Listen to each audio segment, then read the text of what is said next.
హోంశాఖ కార్యదర్శి శ్రీ పిళ్ళై చేసినటువంటి వ్యాఖ్యలు చాలా వివాదానికి దారితీశాయి. ఆయన ఏమన్నారో ఆయన మాటలోనే ఒకసారి విందాం.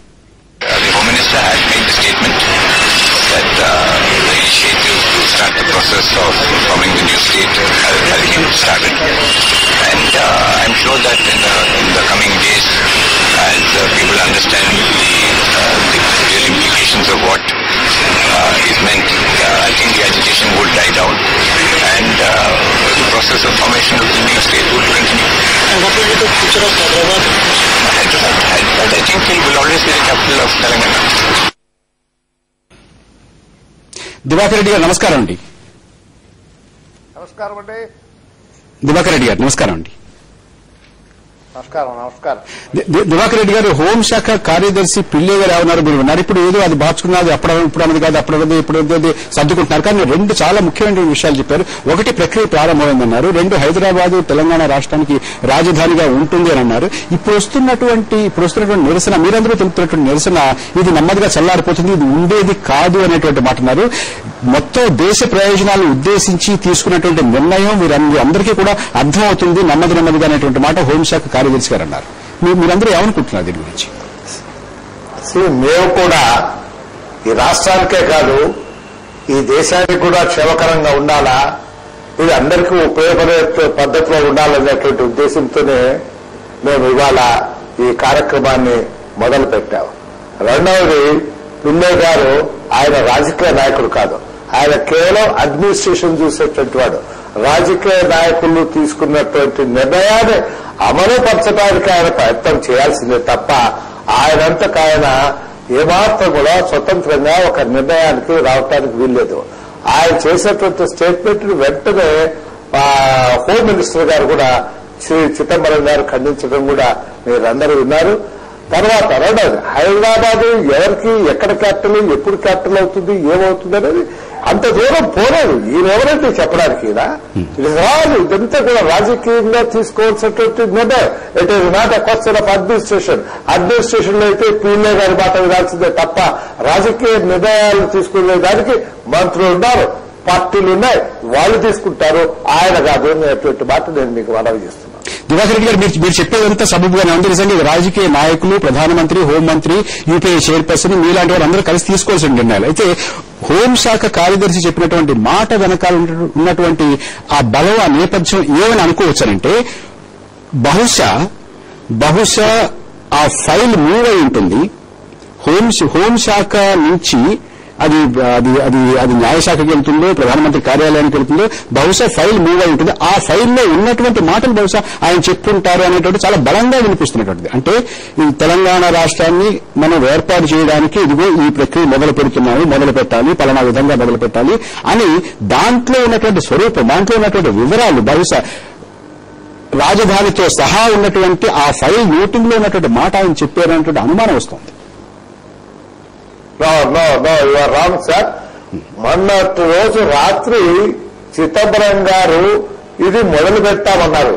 ఏ రకంగా మొదలు పెడుతున్నారు?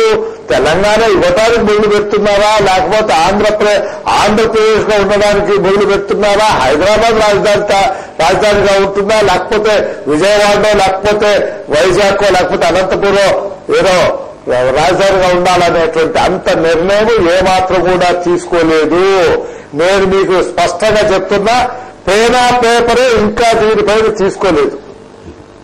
అనవసరంగా ఆయన అందరి హృదయాల్లో భయానందనలు కలిగించడానికి చేసిన ప్రయత్నం తప్ప నాకు తెలిసినంత వరకు ఇంకా పేపరు పెన్ను తీసుకోలేదు, శ్రీకారము చుట్టలేదు.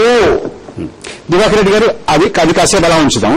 ఇంకొక చాలా ముఖ్యమైనటువంటి మాట ఆయన అన్నారు. అంటే హోంశాఖ కార్యదర్శి అంటే పొద్దున్నుంచి సాయంత్రం వరకు నిఘా విభాగాలు ఆయనకి ఇక్కడ ఏం జరుగుతోంది, ఎవరు ఏమనుకుంటున్నారు, ఏ రకమైనటువంటి ఆందోళన, ఏ రకమైన ఉద్యమం రూపుదిద్దుకుంటోంది అనేటువంటి విషయాల మీద ఎప్పటికప్పుడు నివేదికలు అందుకుని చదివేటటువంటి ఒక ముఖ్యమైనటువంటి కీలకమైనటువంటి వ్యక్తి.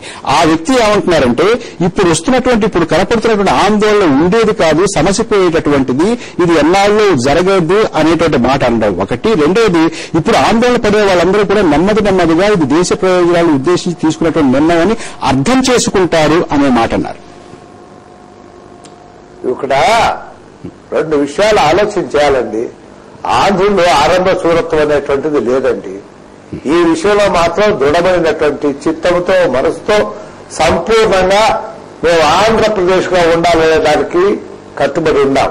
అయితే మా అధినాయకత్వం అంటే శ్రీమతి సోనియా గాంధీ గారు కూడా ఏం చెప్తారు, వాళ్ళు ఈ విషయాన్ని రీకన్సిడర్ చేయాలనేటువంటిది మాది మొట్టమొదటి ముఖ్యమైనటువంటి డిమాండ్. అంతేకాదండి, ఇవాళ మేము మారుకుంటామనేది ఎందుకు అనుకున్నారు అంటే మేము బస్సులు పాల్గొట్టలేదనా, లేకపోతే ఏదైనా గృహదైనాలు చేయలేదనా, దోపిడీలు చేయలేదనా, లేకపోతే ఏదైనా గాయపరచలేదనా, లేకపోతే చావలేదనా, ఏ రకంగా మీరు అనుకుంటున్నారు నాకు అర్థం కాదు. నిన్న కాక మొన్న మొదలు పెట్టాం. మేము ఎవరమో అడక్కనే ఎవరంతా వాళ్ళు పోయి స్వయంగా వాళ్ళు ఎవరి ప్రమేయం లేకుండా రాజీనామాలు ఇస్తే విద్యార్థులు, గ్రామాల్లో ఉన్నటువంటి పెద్దలు వాళ్ళందరూ కూడా ఎవరు కూడా మీరు స్ట్రైక్ చేయండి, మీరు వీధుల్లోకి రండి, మీ నిరసన తెలియజేయండి అనేటువంటి మాట ఎవరు చెప్పకనే స్పాంటేనియస్ గా వచ్చారు.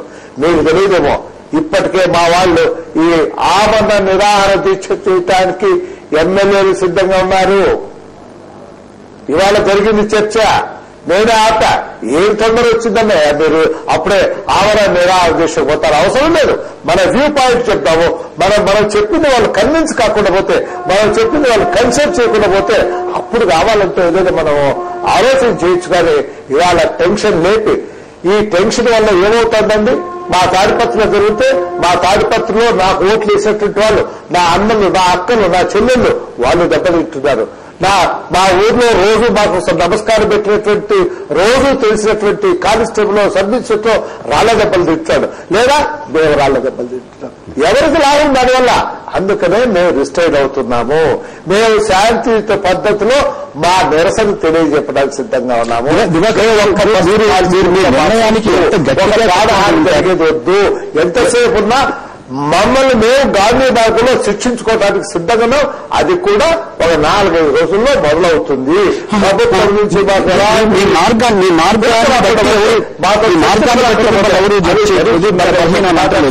స్పష్టంగా తమకు మనం చేస్తున్నారు. దివాకర్ రెడ్డి గారు, మీరు ఎంచుకునేటువంటి మార్గాన్ని బట్టి మిమ్మల్ని ఎవరు జడ్జ్ చేయట్లేదు. అయితే మీరు ఎంత కృతనిశ్చయంతో ఉన్నారు అనే దాని మీద అనుమానం. కృతనిశ్చయంతో మీరు ఒక్కసారి మీరు అందరూ రాజీనామాలు సమర్పిస్తున్నారు, తీసుకెళ్తున్నారు, చూస్తున్నారు. కానీ ఒక గడియలో మీ అధిష్టానం లేదు, మీరందరూ కూడా వీటిని వాపసు తీసుకోండి, అధిష్టానం ఇలా నిర్ణయించింది, దేశ ప్రయోజనాలు ఆశించి నిర్ణయించింది, మీరు వెనక్కి తీసుకోండి అంటే వెనక్కి తీసుకుంటారు అనేటటువంటి ఆ ధ్వనించేలాగా ఢిల్లీలో ఉన్నటువంటి పెద్దలు మాట్లాడుతున్నారు, హోం సెక్రటరీ గారు కూడా మాట్లాడుతున్నారు. వినండి, మేము కూడా మా అధిష్టానాన్ని, నిర్ణయాన్ని అధిగమించాలా, వాళ్ళ మాట వినకూడదు అనేటువంటిది మాలో లేదు. మేము బేసిక్ గా కాంగ్రెస్ పార్టీ కార్యకర్తలం. మా నాయకురాలు శ్రీమతి సోనియా గాంధీ గారు చెప్పిన దాన్ని మేము వినాల్సిందే, పాటించాల్సిందే. అయితే మేము తప్పు చెప్తున్నామా, ఒప్పు చెప్తున్నామా, ఇది దేశంలో ఆచరణీయమైంది అవునా కాదా అన్నటువంటిది మేము చెప్తే తప్పకుండా వాళ్ళు వింటారు. మాది కరెక్ట్ అంటే మళ్ళా పునరాలోచన చేయడానికి వారికి ఎలాంటి అభ్యంతరం ఉండదు. ఇది బేషిజాలకు పోవాల్సినటువంటి అవసరం లేని సబ్జెక్ట్ అనేటువంటి మాట నేను మనవి చేస్తున్నా. మాకున్నది ఒకటే, ఇవాళ ఈ దేశం, భారతదేశం అనేది అతి శక్తివంతమైనటువంటి ఒక రాజ్యంగా ఉంది. మొన్న రోజు ఏం జరిగిందండి, రష్యా అంత పెద్ద దేశం, ఈ ప్రపంచంలో అతి శక్తివంతమైన దేశం, గొర్బచోవ్ కాలంలో ముక్కలు చిక్కలు అయిన తర్వాత ఏమైంది? ఇవాళ దాన్ని అడిగేవాళ్ళు లేడు, పలకరించేవాళ్ళు లేడు. అందరికంటే కింద పడిపోయేటువంటి పరిస్థితి ఉంది. ఇవాళ అమెరికానో, చైనానో, ఇండియానో బలమైనటువంటి రాష్ట్రాలు ఉన్నాయి. కేంద్ర నాయకత్వం బలంగా ఉండాలి అనేటువంటి ఉద్దేశాలు కూడా మాలో ఉన్నాయి. ఇవన్నీ కూడా చెప్తాం. చిన్న రాష్ట్రాలు ఇంకొక సందేహాన్ని నివృత్తి చేయాల్సిన అవసరం ఉంది. ఇవన్నీ కూడా చేయాలనేటువంటి మాట నేను చెప్తున్నాం. సార్, ఇంకొక సందేహాన్ని నివృత్తి చేయాల్సినటువంటి అవసరం మీ నుంచి. మీరు చిదంబరం గారు చేసినటువంటి ప్రకటన తీరు, ఆ పద్ధతి, ఆ విధానానికి మీరు వ్యతిరేకిస్తున్నారా? దానికి ఆక్షేపణ తెలుపుతున్నారా? లేదు అసలు రాష్ట్ర విభజన జరగకూడదు, విశాలాంధ్రగానే ఉండాలి అనేటువంటి కృత నిశ్చయంతో ఉన్నారా? దేన్ని ఆక్షేపిస్తున్నారు? దేని అభ్యర్థం ఉందండి. మేము తప్పకుండా మా నాయకత్వాన్ని కన్విన్స్ చేయగలము, ఇది ఆంధ్రప్రదేశ్ గానే ఉండాల్సిందేదో అనేటువంటిది వారికి తెలియజెప్పగలనేటువంటి నమ్మకం ఉంది. కాబట్టి మేము ఈ ఉద్యమాన్ని ప్రారంభం చేశాం. మీ జేఏసీ కార్యాచరణ ఏమిటి? మా కార్యాచరణ చెప్పారు కదండి. రేపు సాటర్డే సండే మా ప్రాంతాల్లో రాయలసీమలోనూ ఆంధ్రలోనూ రిలే హంగర్ స్ట్రైక్స్ మొదలు పెట్టాం. సోమవారం రోజున మళ్ళా ఇక్కడ కలుస్తున్నాం. మంగళవారం రోజున మా గవర్నర్ గారిని కలిసి వారికి మా వినతి పత్రాన్ని ఇస్తాం. తర్వాత అక్కడికి కూడా ప్రభుత్వం నుంచి ఉలుకు పలుకు లేకుండా పోతే మేము మా శరీరాలను శుష్కించే విధంగా, కష్టపడే విధంగా, ఇతరులకు ఎవరికి కూడా కష్టం కలగకుండా పూర్తిగా 100% గాంధీ మార్గంలోనే మేము ఆచరిస్తాము. ఆ రకంగానే ప్రభుత్వం దృష్టిని, మా అధినాయకత్వ దృష్టిని కూడా ఆకర్షిస్తామనేటువంటి మాట నేను మనవి చేస్తున్నాను. దివాకర్ రెడ్డి గారు మాతో ప్రత్యక్ష పాల్గొన్నందుకు ఏ ఒక్క తగలబెట్టడం వద్దు, ఏ ఒక్కరికి రాయి దెబ్బ తగలటం వద్దు, ఒక బుల్లెట్ పేరటం వద్దు, ఒక లాఠీ విరగటం వద్దు. దివాకర్ రెడ్డి గారు మాతో ప్రత్యక్ష ప్రసాద్ ద్వారా చర్చలో పాల్గొన్నందుకు మీకు ధన్యవాదాలు. పాల్వాయి గోవర్ధన్ రెడ్డి గారు, మీరు విన్నారు చిదంబరం గారు చేసినటువంటి ప్రకటన, హోంశాఖ కార్యదర్శి గారు చేసినటువంటి ప్రకటన, ప్రధానమంత్రి గారితో ఎంపీలందరూ మంత్రులందరూ భేటీ అయినటువంటి, అక్కడి నుంచి వచ్చినటువంటి వార్త, సోనియా గాంధీ గారితో భేటీ అయినటువంటి వార్త, ఆవిడ చెప్పినటువంటిది, ఆ తర్వాత బొయిలీ గారు, వీళ్ళందరినీ కలిసి ఢిల్లీలో ఏం జరుగుతుందో చూస్తున్నారు. ఇక్కడ రాయలసీమలోనూ కోస్తా ఆంధ్రాలోనూ ప్రతి గ్రామంలోనూ జరుగుతున్నటువంటివి పరిస్థితుల్ని మీరు గమనిస్తున్నారు. మీకేమనిపిస్తుంది? ఇది సహజమేనండి. ఏదైతే ఈ రోజు జరుగుతున్నటువంటి హింస కానివ్వండి, ప్రొటెస్ట్ కానివ్వండి, ఇది సహజం. ఎందుకంటే తెలంగాణ ఎన్నడూ కూడా ఆంధ్రప్రదేశ్లో మర్జీ కావాలని అనుకోలేదు. 1953 నుంచి ఇబ్బంది పడుతూనే ఉన్నాం.